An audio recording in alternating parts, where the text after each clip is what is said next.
no matter what you go through, no matter how hard it is, no matter what people might say, you can do it, because I've done it. Well, I'm about to pull out my weapon and give the devil a run for his money. You may be wondering why I'm feeling like this, but after all that I've been through, I got a right to send some praises up. Take a look in the mirror, and evaluate yourself. Think about where you've been, where you are, your life, strength and health. Hello, did you hear me? Get it down right and see. As we celebrate his name in praise, think about the ways he made. You kept me covered.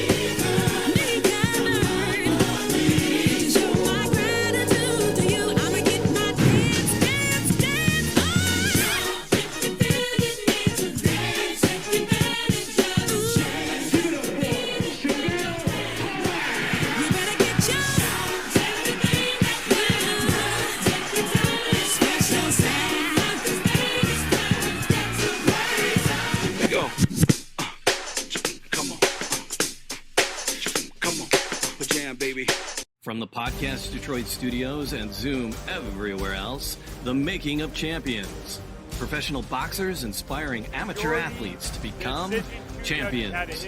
Presented by Joe Louis, champion of them all, Bourbon, in association with USA Boxing, Golden Gloves of America, and BigFightWeekend.com. Join your hosts, Tanya Cole and Marquise Johns, with special guests from around the world of amateur and pro boxing, celebrating the legacy of Joe Louis, whose status as the first African-American national hero showed the importance of being a leader and a role model inside and outside of the ring.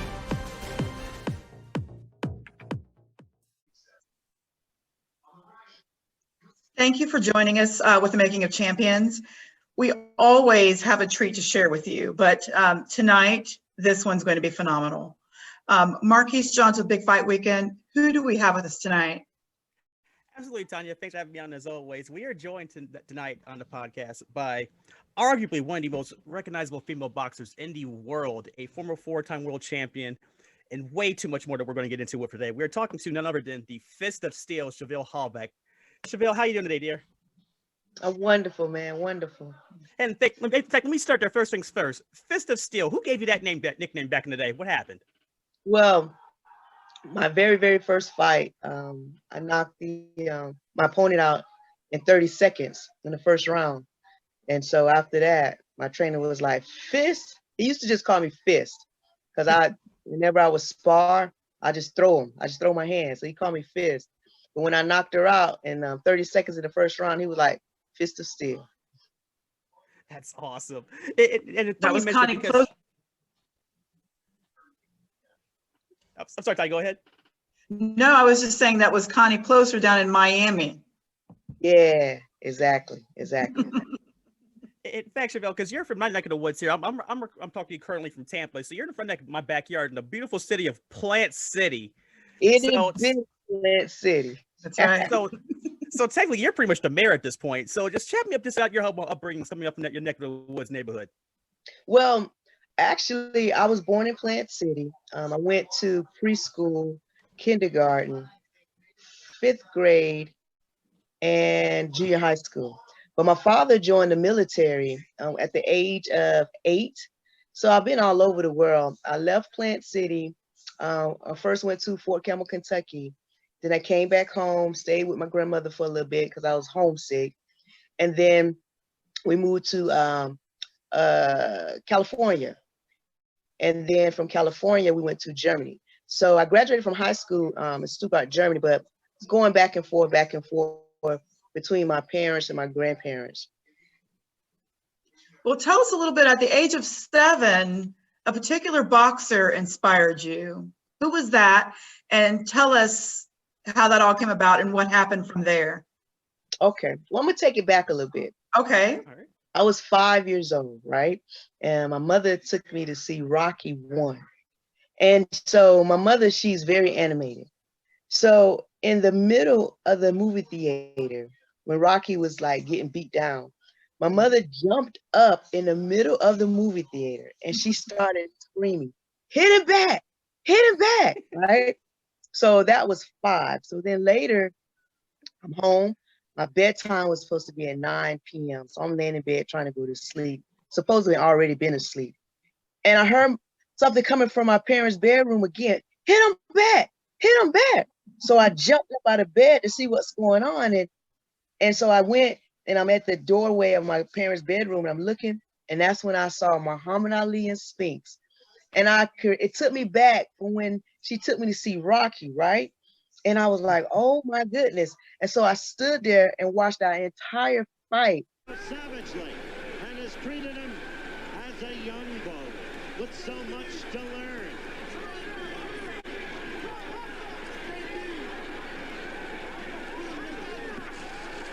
There's Ali. Now he's got the young man totally in hand. He is an overwhelming leader in this fight. Without my parents even knowing I was standing there. And that's when I got the bug. That's when I was like, this is what I want to do. I can vividly remember bobbing and weaving and throwing my hands up in the air saying, man, this is easy. Like, I can do that. And what really fascinated me was when Spinks was throwing punches at Muhammad Ali, but Muhammad Ali was making him miss and hitting him at will.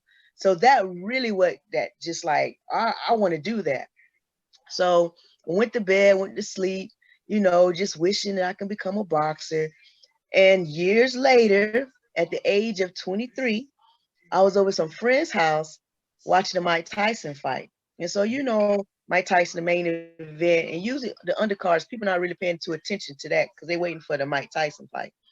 But the fight before the Mike Tyson fight, the co-main event, female boxers.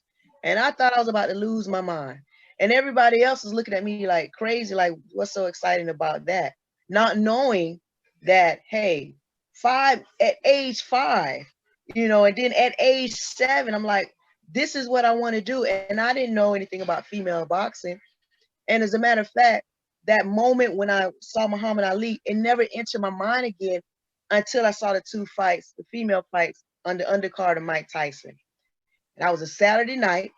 So that next Monday morning, before the gym even opened, I was there at the doors. And I let the guy know, hey, I want to be a boxer. And that's how my journey started. That's amazing. That's an amazing story. I know recently, Muhammad Ali's daughter, Laila Ali, gave you a shout out. Different time, women's boxing wasn't even at the level that it's at now. Right. So many people there weren't a lot of female fighters. It's like even the UFC I started covering, I think in 2006, women weren't allowed to fight. But there always have been more women than people thought. You had, Layla McCarter, who's still fighting now, Chevelle Hallback, you had, Kim Messer, and all these different people that I watched. And a lot of times people thought I was the first. And I was like, I'm not the first. And there was a lot of talented women. It's just that now with women's boxing in the Olympics, women are more inspired, like, oh, I can go fight for my country, And you remember that? Of course, that's my buddy. Okay. That's my friend. What did that feel like to have his daughter turn around and give you a shout out and then she gave you more than just that. It was sort of like she told her story about becoming a boxer. And then she was like, there are women before me. And she said your name. Yeah, and honestly, we are really good friends. And so I didn't know that had happened until my phone started blowing up. I'm like, what's going on? And it was like, I'm a type of person, I'm a private person to a certain point, and she is a private person as well. And no one knew that we was really, really good friends. But when that happened, my phone blew up and it was like, oh my God, Muhammad Ali daughter just mentioned your name. She just da-da-da-da. I was like, really? I was like, okay. So I called her, right? And I said, and she started laughing, right? And she said, yeah, I gave you a shout out. I said, yeah, I know. I said, you could at least warn me before, but it really felt good, and honestly, even though they were friends, I really didn't know that she felt that way about me, as far as that I inspired her. I was one of the fighters that inspired her, I really didn't know that. So it really made me feel good. Right. Tell us about the Fist of Steel documentary that happened for you back in 2005. What was that about? So what happened At the time, I was in Savannah, Georgia. I used to work for GTE when it was GTE, now it's Verizon Wireless. And I was in management, and they downsized. And so you can either get a severance package, or you can keep your same pay, but you have to go back on the phones, work with customer service and whatnot. And at the time I was training. Also, I was playing semi-women pro football. So a good friend of mine, you all might have heard of him, Nate Campbell, he said, listen, what do you really want to do? You want to play football or you want to box? And I was like, I really want to do both. I said, I think I want to box, right? And I say, but I can't do this full time. And I really wanted to do it full time.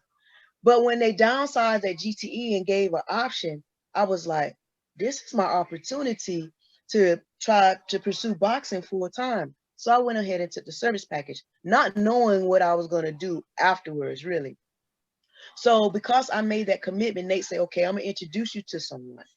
So I went with him to Savannah, Georgia. He introduced me to this promoter, Mike. And so Mike was like, he didn't really believe in female boxing, and all his stable was of guys. But Nate was like, let me show you what she can do. So Nate got in the ring and he sparred me. Now, let me tell you a little bit about Nate. I don't care if you his sister, his mother, his brother, his cousin. It doesn't matter. If you get in the ring with Nate, he's not going to take it easy on you. He's going to go all out. And he did. He went out all out. I mean, I held my own for a certain extent, and he dropped me 2 times. But each time he dropped me, I got right back up as if it wasn't nothing and was ready to go. So Mike had seen enough. He's like, okay, that's enough. But he was so impressed with me that he signed me on to his promotional company. And for a good year and a half, I got paid to eat, sleep, train, and box. Come on, jam, baby. The way I prepare for a fight is first mental. Do I really want to do this? Answer yes. Okay, then I do what it takes. Do what I need to do inside that ring. I don't want to just be ordinary. I just don't want to be another female boxer. Anyone can say they want to be a professional fighter or whatnot, but you have to understand that I want to be the best, and in order to be the best, I have to do what I have to do.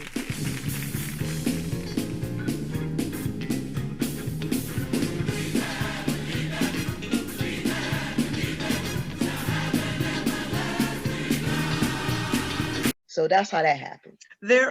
And documentary, all about exactly what the question was. So what happened? You're fine. There's this young lady that went to SCAS. It's a college in Savannah for film and acting and whatnot. And she came to one of the fights. Well, she came to several of the fights. And one day I was just out and about, and our paths crossed. And she said, "Hey, you the boxer?" And I was like, "Yeah." And she was like, "You know what? I'm going to SCAS. I'm a senior, and my senior project, I have to do a documentary." She was like, her.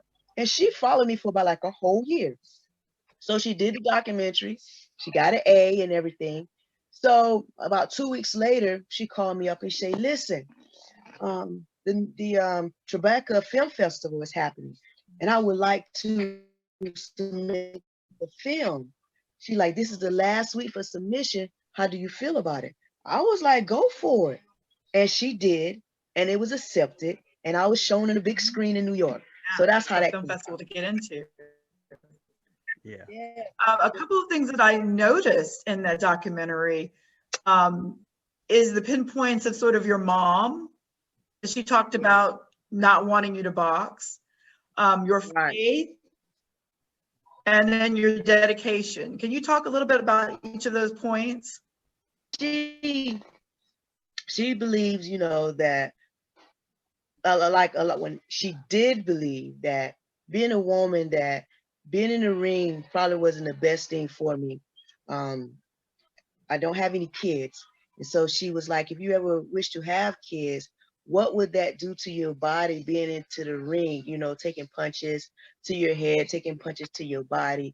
Is that safe? Is that wise? So she really, because she didn't believe in it at that point, she really didn't take too much interest in it. I don't want to say she didn't support me, but she didn't really take much interest in it at all.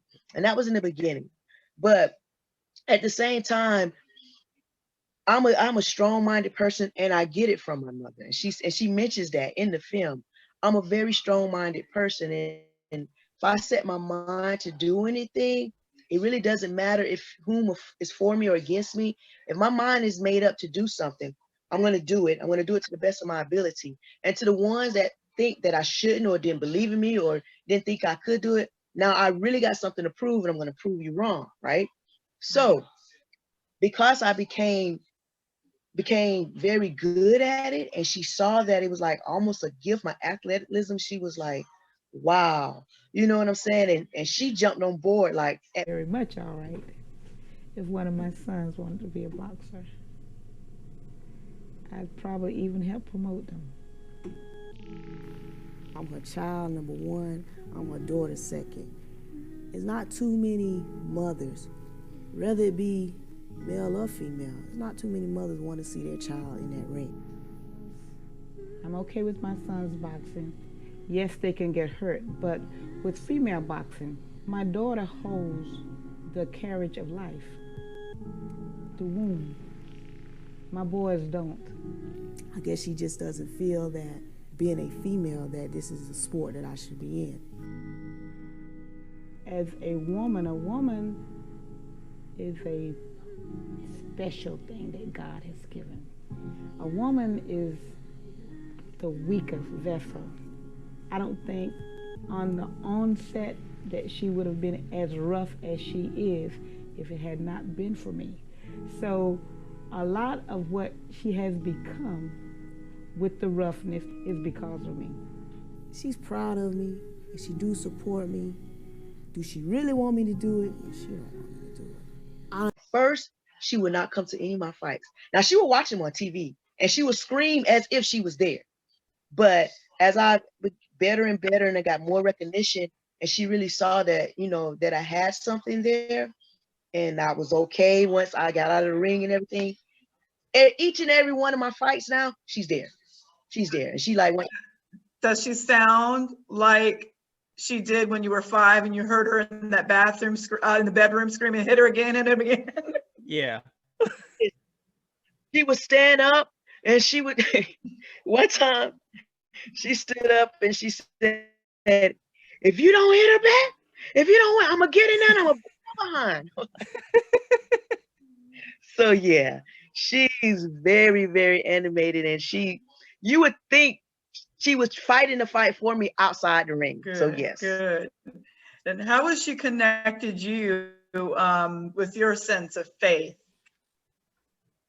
I grew up in the church, you know, and I grew up in prayer, believing in Jesus Christ, you know, and I've heard about it, you know, grew up in it, but once you experience it for yourself, then it becomes a totally different aspect of life. You know, I have a personal relationship with the man upstairs, you know what I'm saying? So anytime I'm going through hard times, trials or tribulations, when I feel like I'm going to give up on whatever it is, you know, I really pray and communicate to him. Like I talk to him like I'm talking to you guys right now. Like, listen, Lord, I don't know what's going on right now, but you got to help me out on this one.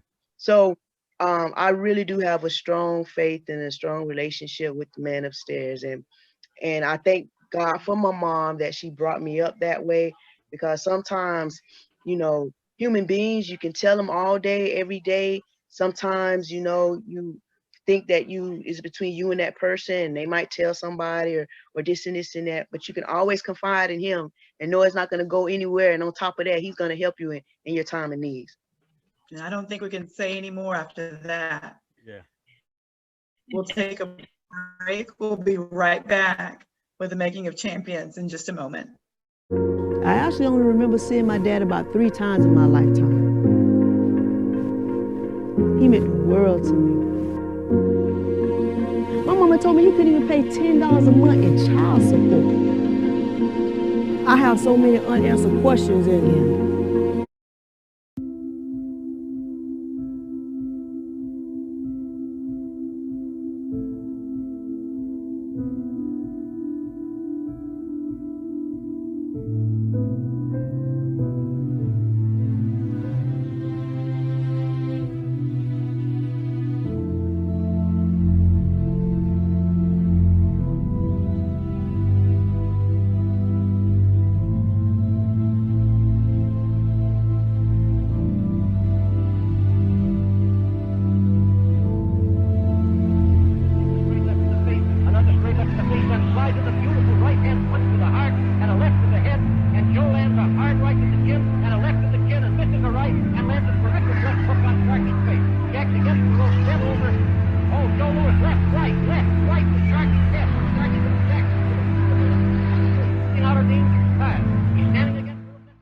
You're fabulous. All right. So we're back with the Making of Champions.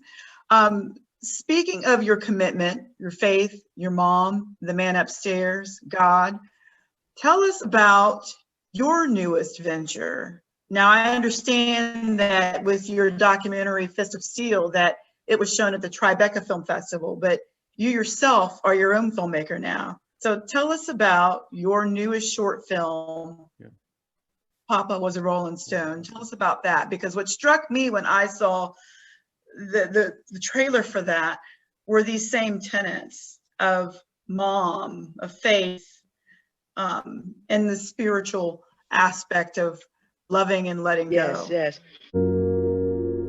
My father had 7 kids, 6 girls and 1 boy. I actually only remember seeing my dad about 3 times in my lifetime. He meant the world to me. My mama told me he couldn't even pay $10 a month in child support. I have so many unanswered questions and I need them to be answered, but it ain't like he gonna talk to me and answer them. See, now you mad. It's not about him. It's not about him no more. You got to forgive him and let it go. How should I forgive him? I didn't do nothing wrong to him. That's not the point. You have the opportunity to forgive him and let it go. Forgive him. Go ahead and talk to him. Tell him. Just forgive him. Well, the short film, Papa Was a Rolling Stone, is 95% true.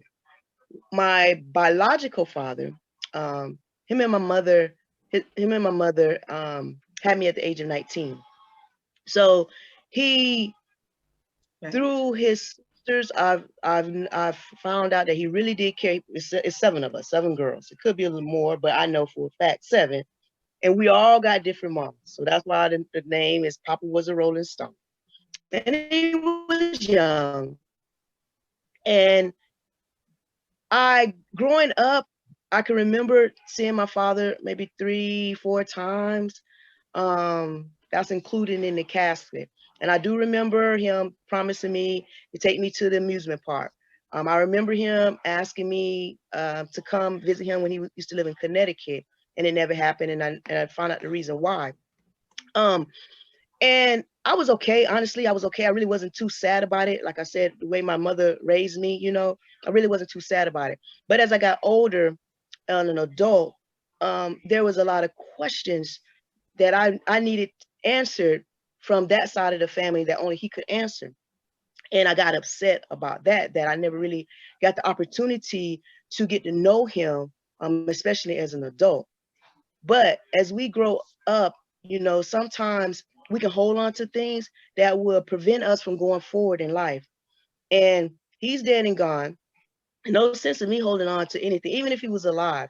You can't change the past, you know, and you only control of the present, and your present was set up for your future. So you have to be able to let go, to forgive and move on. That's the only way you're going to be able to move on in life, is you have to let go. Because while you all upset and mad and angry, 9 out of 10, the ones that you angry and mad about, they're gone on with their lives. While you still, you know, stuck in mud. So you have to let go in order to move on. And that's the reason why I made the film. I really believe that it was a strong message. I believe that a lot of people, especially my generation, can relate to the movie. If it be a parent or sibling or just a friend, you know, or something that has happened in your past dealing with whatever. Sometimes you have to, not sometimes, all the time, let it go. Let it go. Be free of it. Because if not, 9 out of 10, it holds you captive. It's like you're a prisoner or you're a slave to that thing. Let that thing go. That's the only way you're going to be able to be free and be released from it. And that's the main reason why I put that film out. But yeah, my boxing career, I'm thinking maybe 2 fights, maybe. I said by the end of this year, I definitely was going to retire. But my next phase of my life, I really want to go into film, acting. I love writing. I wrote the whole movie.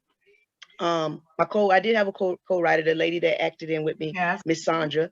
But yeah, I love writing. I'm working on another feature.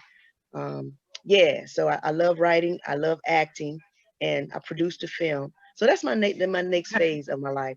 I'm thinking about maybe getting into the promotion side of the boxing business. I don't know yet, but yeah, I love film. I love it. It's another way of expressing yourself and letting people know how you're feeling. And I said each and every one of my films that I put out, it's gonna have a message behind it. I'm all about inspiring, motivating individuals. I started my motivational speaking, and so that's what I want to do. That's another way of getting across to individuals, motivating them is through film.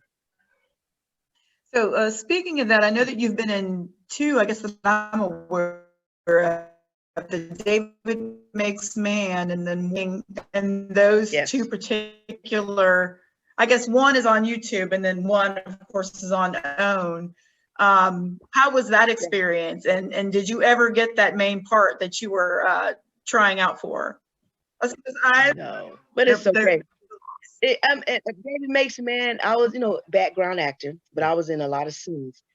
It was amazing. Like, that was my first real big thing. I mean, right out of the gate of trying to be an actor, I was on a big major scene, big major, platform, and I'm like, wow. And so after that, I've been on a couple of student films, and it's so different. Like, it's really so different.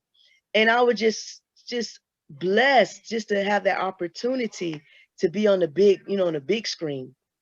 War Up, I'm a main character in War Up, so I really enjoyed that. Matter of fact, next month we're going to continue filming because of the coronavirus and everything has slowed a lot of things down. But War Up, I really enjoy War Up. I was wishing to, but that's okay. Bigger and better things are in my horizon. So I'm just thankful that I did have the opportunity. I met Felicia Rashad. I met Oprah Winfrey. I met so many great people, and I learned a lot from that experience. So I'm so thankful.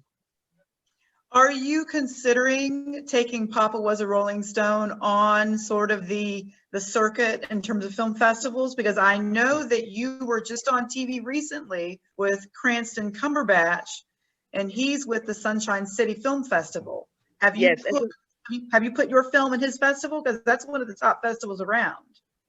Yes, as a matter of fact, he told me, send me your film right away. After he watched it, he said, send it to me right away. So I did that. Also, I've also entered into 12 film festivals. Okay. I've gotten 4 results back. 2 I wasn't selected, and 1 I was the finalist, and another one I was a semifinalist. So I'm just waiting on the other ones to come through yet. It's not time yet, for them to let me know, but I'm waiting, and I'm hopeful that something big is going to happen with that. And if not, it's still okay because I'm getting the message out. I go on my YouTube channel, and people are going on there every day viewing it. And that's the main thing, is getting that message out. And I know that with Cranston, you were on this show called Beyond the Cut. Now, me down here in Atlanta, I can't watch that. So tell us a little bit about the show. What was it about? Because I know you've been on the news a couple of times, not just on that show, but other segments as well. So tell us what you're doing in the community there and how you're getting the word out locally. Right. It's about injustice, how we feel about inequality, not being really treated fairly when it comes to the way the police interact with us compared to how they interact with our I call our light-skinned brothers and sisters. And then with me in the community, right is right and wrong is wrong. Right is going to be right if you decide to do it, and wrong is going to be wrong if you decide not to do it. And I try, especially the young men, I tell them, listen, especially sometimes we people of color, we're very hard-headed, and we do have strong minds, and we don't like to back down from anything. And I constantly let them know, listen, any type of interaction with the police officer, it is very, very, very wise. Talk back is not the time. Follow directions to the T and be very, very respectful. That will get you a long ways. Sometimes we like to boast up, what you stopped me for? I didn't do anything wrong and da da da.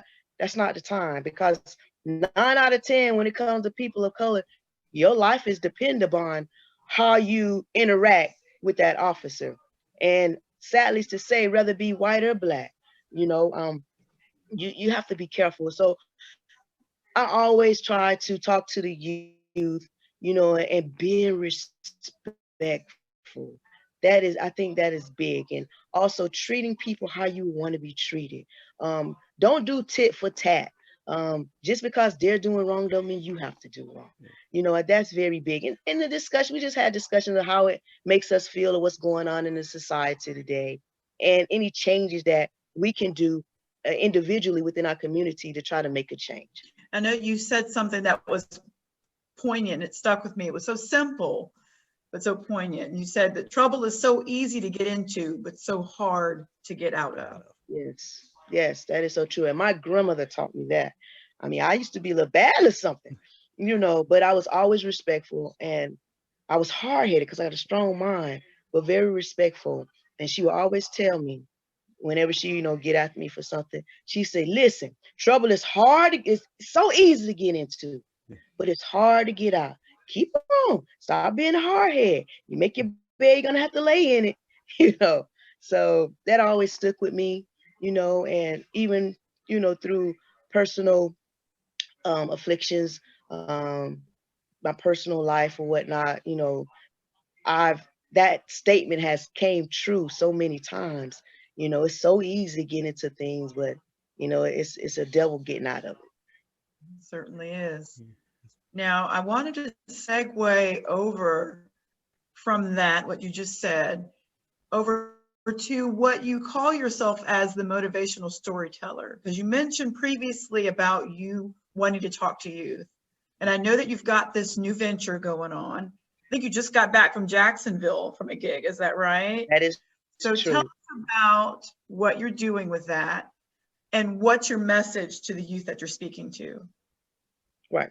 When I call myself the motivational storyteller, because through my experiences, my boxing experiences, I tell the story, like I told you the story of how I got into boxing, and I just left from Jacksonville, and I used that story and also the story of my second fight.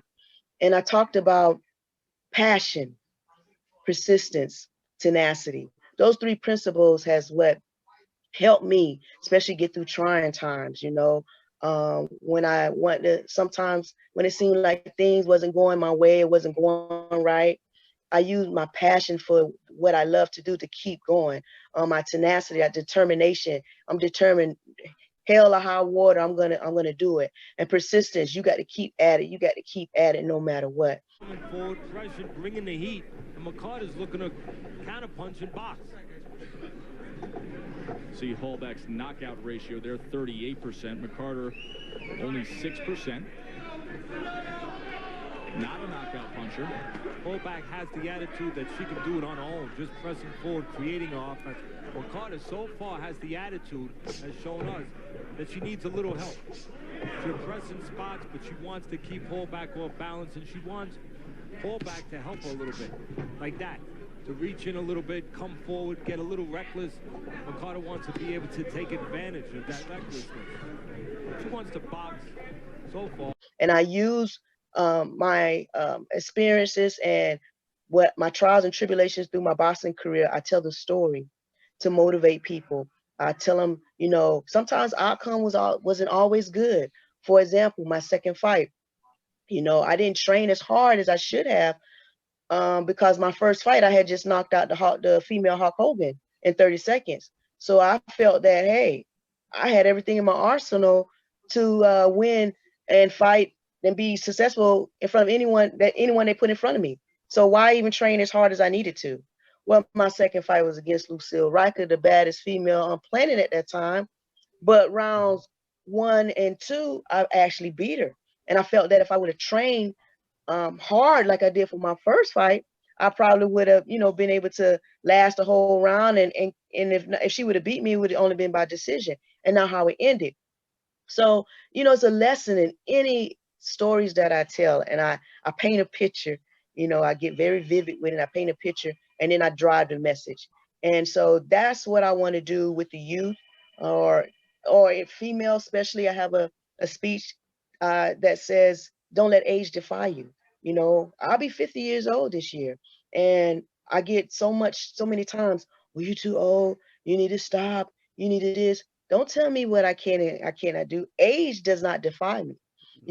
Just because I'm a certain age, just because what's supposed to happen when you get a certain age doesn't mean that it's happening. Or if it's happening, doesn't mean that I don't know how to work around it and still accomplish the goals that I'm trying to accomplish.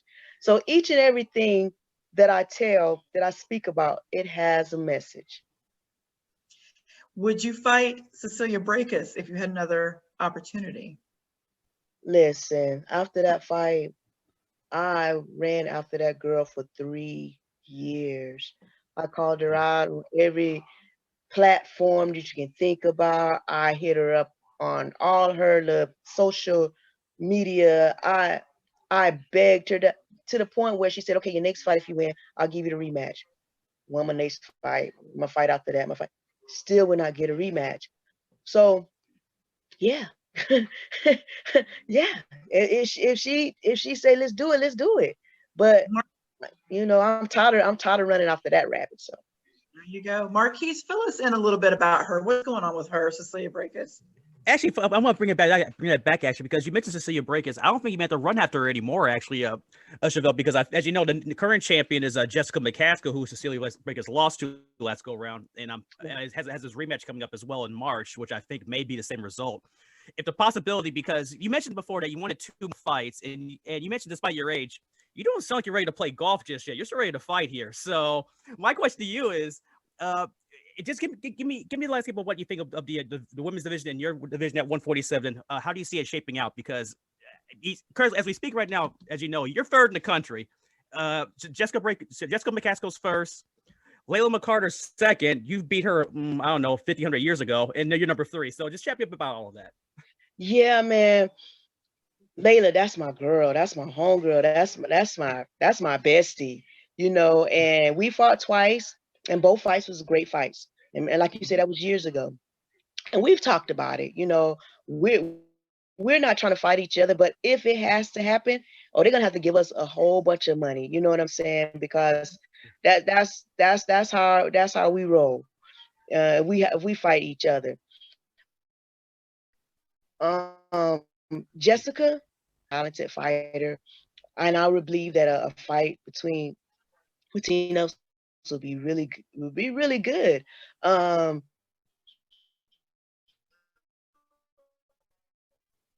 think 147 has some good talents in it. To her manager, and me and him, we have a great relationship. And Reese is a great fighter. She's a good fighter. But I wanted to fight her. Matter of fact, I had the opportunity to fight her when she fought here in Tampa not long ago at the Boxing Hall of Fame last year. Yeah. And I wanted to fight her and everything. And he was like, so I didn't push the issue because I could have went on, because he put out a call out for all the fighters in her weight class, right? And I was quickly to say, "Oh, here I am," and he's like, "Come on, Chevy, I had to put it out there like that, but I'm like, okay, I understand." So they really wasn't wanting to fight me. His goal is really trying to get that also Cecilia Brækhus rematch. So I let that slide, but 147 is looking pretty good. And, I don't know how much you know about me, but I've never ducked and dodged anybody. No, not at all. Not anybody. You know what I'm saying? And I mean, I've been inactive, not because of me. I've tried to get the girls, As a matter of fact, my homeboy, Maydan, he lives in Australia now. And he stepped to promote an offer to give them $5,000 towards my purse. Plus, he was going to fly me from Florida to Australia to fight. They turned him down. Like, I don't know what the problem is. They try to use my age as an excuse, but I see some females around about my age, they're fighting. You know what I'm saying? I don't know what the problem is, but like I said, I would love to fight, 2, maybe 3, but either or, I fight. If I don't fight, the end of this year, I made up my mind. I'm gonna go ahead and retire. Absolutely. And actually, just follow up on the age thing. And actually, they can't use it as an excuse anymore. Oscar De La Hoya's got his boxing license back in California, and he's the same age as you. So at this point, age is nothing but a number in terms of role as well. Because I was one about the 7,200 people that were at the event back in 2009. You got into 2 MMA fights for this little small promotion here in Tampa at the time, Extreme Fighting Championships.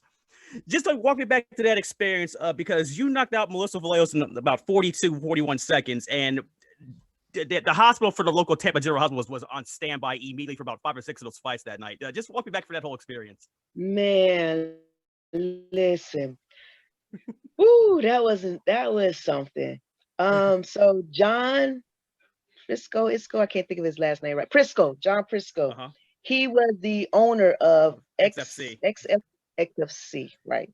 And so Mike Giannis, he was my coach, and he was like, Mike had been trying to get me into the MMA, and I was like, man, I'm not passionate enough about that sport, especially the ground game. I'm not passionate enough about it. I don't want to do it. I don't want to do it. So John came to me and said, listen, we're going to teach you and train you so you won't even have to hit the ground. We'll teach you how to not even get taken down. Just please give it a try. So this man would pay me once a week to train, and and this and this and this and that. I said, well, okay. I decided to go ahead and try it out because at the time I wasn't getting any fights. So I wanted to stay active doing something. So I said, okay, why not?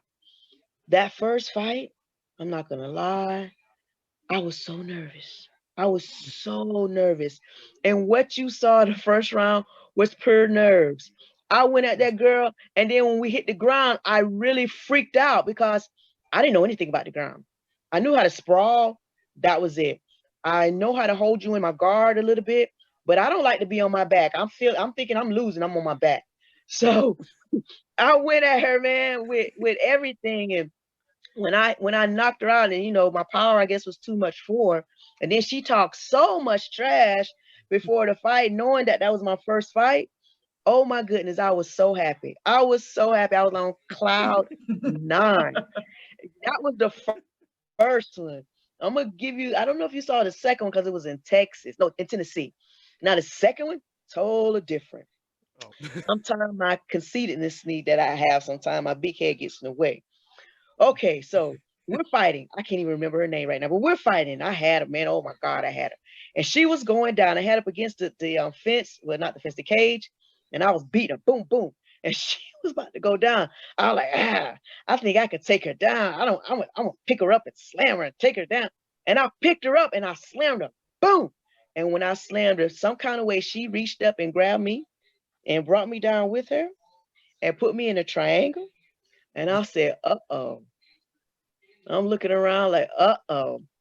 So I picked her up by her chest, by her shirt, and I literally lifted her up off the ground. And I slammed her down like 2 or 3 times while she had me in a triangle. And I was so involved, concentrating on trying to make her knock her out on her back. I didn't realize that her back hit so hard that one of the times her legs actually open, right? And my trainer's screaming, stand up, stand up, stand up. And I'm not paying attention because I'm so concentrated on what I'm doing. And her trainer screaming, grab it back, pull her head in, pull her head in. So by this time, she wrapped her legs around me again and pulled my head towards her, and her legs started to tighten up even tighter. So I'm thinking, am I gonna let this girl choke me out in front of all these people? Or am I gonna tap out? And I'm looking right, and I'm getting like, I said, nah. I just tapped out. I said, man, she is not choking me out in front of all these people. And that was my career. That was it. I was done. I was done. But yeah. Man. I look at the MMA now and I'm like, man, if I would have stuck with it, maybe. And now I look at bare knuckle. Now that's a crazy sport. But you know what? Honestly, I really wanted just one opportunity to fight. And I talked to David, and I talked to the guy that owns it and everything, this and this, that. And they was trying to find me an opponent. But every time I would ask them, they were like, I can't find anybody, can't find anybody. So I was like, okay, whatever. Yeah, speaking with bare knuckle, because that was in town here locally. They were Yeah. on the broadcast. They were saying they were in Tampa. They were in Lakeland. Anyone who knows Yeah, this, they was simple Google search, that ain't, it's Tampa adjacent at best. But Atlanta does the same. But the one that yeah. So I wanted to ask you about that, Chevelle, because you saw the bare knuckle FC stuff. Just explain to me, because we had Rose Brands Anderson on an earlier episode a while back. Explain pretty much that and you kind of reiterated a theme of it as well. Explain to everybody just the problem that it is for you just to find partners just to dance with, because it sounds like a constant theme around here for you getting up people that don't want any piece of this action. That's all. Yeah, man. I honestly think I think my age is a problem. Not because of the age itself, but because wow, she's older, but she still has it. Yeah. On the business side, I'm thinking promoters like it's a risk. Okay, yes, she can fight. You know, she can bring it, but how much does she has left? You know, do they really want to invest or take the chance putting their fighter against me?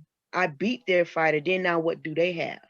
You know, I think that's what I'm assuming that's probably what it is. The reason why they're reluctant to put me up against their fighters. And then again, it could be the fighters themselves, which I don't want to think that, because 9 out of 10, we as boxers, we want to fight the best. We want to fight.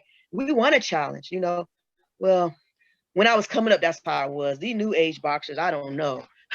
but but yeah, man, I just think that, you know, right now that my age is playing against me, because I still fight like I still fight like a 21-year-old young person. But on top of that, I got the skills and I got the experience behind me now, you know. And so fighting me is real tricky when you're talking business wise. It's a tricky, sticky, icky situation. So I understand it on that aspect, but also again, being a fighter, wanting to fight the best and to prove to whomever that I am the best, I don't understand it, because you would think your fighter would want to fight the best. You would think that you want your fighter to fight the best, whomever, to prove that you have the best fighter. Yeah. And Chevelle, we know that you, of course, are one of the best, one of the most recognized female in boxing, period, a trailblazer for the sport. We so appreciate you coming on and speaking with us tonight. Oh, yes, anytime. I love it. Absolutely. You know, we'll have you back on, because I want to hear more about you and training of the youth and all of that. So we'd love for you to come back on another time if you'd like to speak about that. Sure, but just let me know. But to close us out, tell us how we can follow you, how we can find out more. We can follow you in your movie and acting career as well as your boxing career. Yes. Okay, here we go. You guys ready? Pencil ready.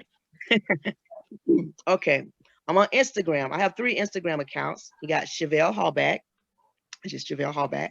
Then you have Chevelle Hallback, the actress. Then you got Hallback Swag. That's HALLBACK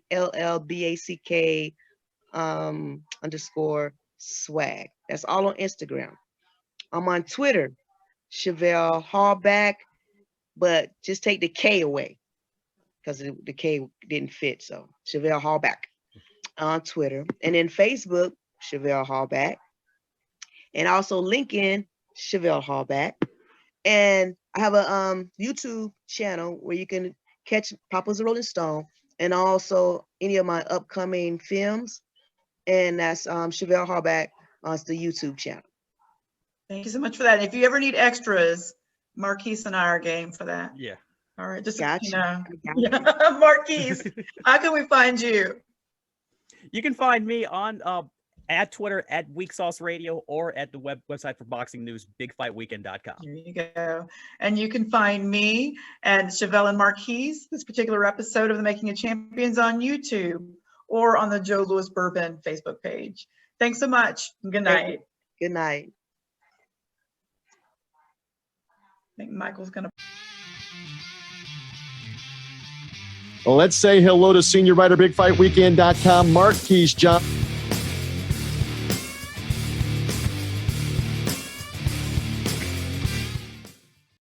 My mind's gonna blank. Was it Dundee? Yes, I had my own gym at one time, and we read about that. Yes, he came to the gym. He's real good friends with he was real good friends with Silky Wilkie and Christina, because they used to live in Miami. Okay. And he came to my gym, and I was outside doing something, and I didn't know he was out in the car, and I was getting ready to spar.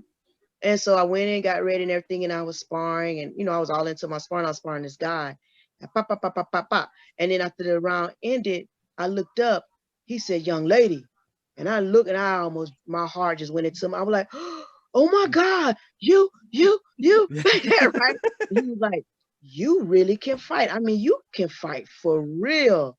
And I will never forget that moment, man. Never forget that moment. And that let me know then, I can fight for real. Oh, that's awesome, because when I first got to covering boxing on my end down here, to give you that background on my end, I knew it when it was at the time. It was Pete Martinez who did a lot of fight cards. Yep. It was more at the time. It was more of Pete Martinez, and it was more of Terry Tracus, who was coming with Nate Campbell at the time, when pretty much Jeff Lacey and all those guys, and Winky. A lot of it was that camp that came out afterwards. But no, let me give you a little thing about Pete. Pete was like, I have been fighting for a long time, and I never had the opportunity to fight in my hometown, because like I told you how they felt and whatnot. And Pete Fernandez gave me the opportunity, and I fought Melissa Del Valle, Del Valle's sister, in Tampa. And is that the yellow card? Yes. Okay. Yes. And I beat her. Well, matter of fact, no, they stopped the fight because a freak accident happened. I punched her, and I hit her lip, and it split in half. Ooh. And blood just skirted everywhere. And so they stopped the fight. But then a year later, I fought her again in Savannah for the IBF world title, and I beat her. But yeah, Pete Fernandez gave me my first opportunity to fight at home. That's awesome. Yeah. Well, thank you so much. And I know that we'll definitely be calling you in the future. We want to find out what's going on. Please do. Yeah. Please. I appreciate you guys. I appreciate so much. We'll call you back. We're trying to get in the movies. Okay, I got you.